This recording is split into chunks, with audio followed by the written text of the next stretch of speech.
as well. So going back, kasi medyo nabilisan ko kanina yung pag-discuss for this slide. So aside from structured listening, so when we say structured listening, yun nga, na the students really have to listen to the audio clip kasi may ipapagawa na task sa kanila after. So that's more on academic purposes pa na listening. Na okay class, you have to listen carefully kasi may mga words dyan mamaya or may mga phrases, important yung information kasi may answeran kayo mamaya or may gagawin kayong activity after this. Like yung pinakita ko kanina na site na i-fill out nila yung closed test or they have to rearrange certain words in order to complete the sentence or the audio clip. So aside from that, yung tinatawag natin na structured listening, we should also give our students opportunities to listen to enjoy din. So hindi lang kumbaga na dapat lahat ng resources natin is or lahat ng ipapagawa natin sa kanila is we have to give a grade to it or give a number, quantify everything that they do. So we should also give opportunities for them to listen, just to listen, kumbaga, mag-listen lang for recreation. So for example na lang, or motivational podcast, so this is just one example lang naman. So for example, for motivational na podcast, so for example, yung kanina na site na shinare ko, so this is just, depende naman kasi to siya sa preference mo din. No, so for example, sa mga life coach for example, yung mga motivational na mga talks, so you could listen to that. So for example, this is a list of mga podcast na pwedeng pakinggan which are motivational in genre. So we also have, for example, aside from motivational podcast, we also have yung sa, kunyari one platform that is very, ano na rin naman, uso na today is your Spotify. So for example is ganyan. So for example sa Spotify, for example ganito, yung mga podcast na uso na din ngayon. So aside from motivational, if it's not your cup of tea naman or hindi mo naman prefer yung motivational na genre to listen to, you have other categories pa naman to choose from. Yan. So for example, ito yung mga categories. So comedy, for example, lifestyle and health, society and culture, arts and entertainment, yan, crime and horror, now which is very popular din today, sports and recreation, stories, news, and politics.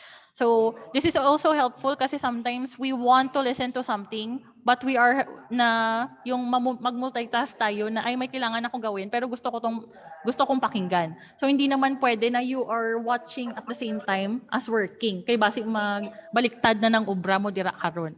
So podcasts are also helpful in that sense. Yan. So this is just one example. So nabuko pa ang ano ni Ma'am Taylor Swift pa. Okay. So that's for our listening na na skill. Yan. So we will end there for today for our discussion. Sa listening skill na lang tayo mag-stop since it's almost time and I believe may mga klase pa kayo after this one. Okay. So far, naintindihan naman po ba yung discussion natin regarding your listening skills po? Yes, ma'am. Okay. Thank you. Thank you for the response. So, for reminders na lang, as I have announced na rin naman last time sa messenger natin, yung activity. So, yan lang yung activity natin for the final term. So, if you can, kindly submit it before the deadline that I have set. Kasi December, as I have said then last time, December 21 and 22 is our final exam. So if you can submit on or before December 22 para wala na kayong problemahin after that. So I know naman na hindi nyo man gusto nga gina-istorbo pa kamo sa nagabagting-bagting pa ang group chat ta nga nagapasko na kamo kag naga-New Year. So kindly submit your activities na lang before the deadline para full force gid ang tumbo nyo sa 2022 mag New Year. Nga wala na kamo isipon, ay napasa ko na ba ang activity ko sa Open LMS? So para wala na kamo problemahon nga mid tumbo na kamo mauntat pa kamo kag mag-isip na kung napasa na. So yun lang naman for our reminders lang din. Sige, so before we end our conference for today, may I ask the other students na lang to open your camera so I could take a screenshot po.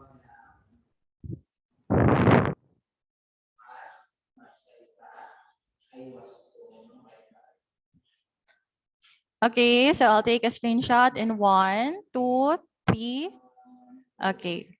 Sige, thank you. So, for the continuation na lang of our lesson for this afternoon, I will just post ano na lang, pre-recorded na lang na video so we don't have to have another video conference na tomorrow or sa Monday since last na rin naman yon na mga klase or pasok.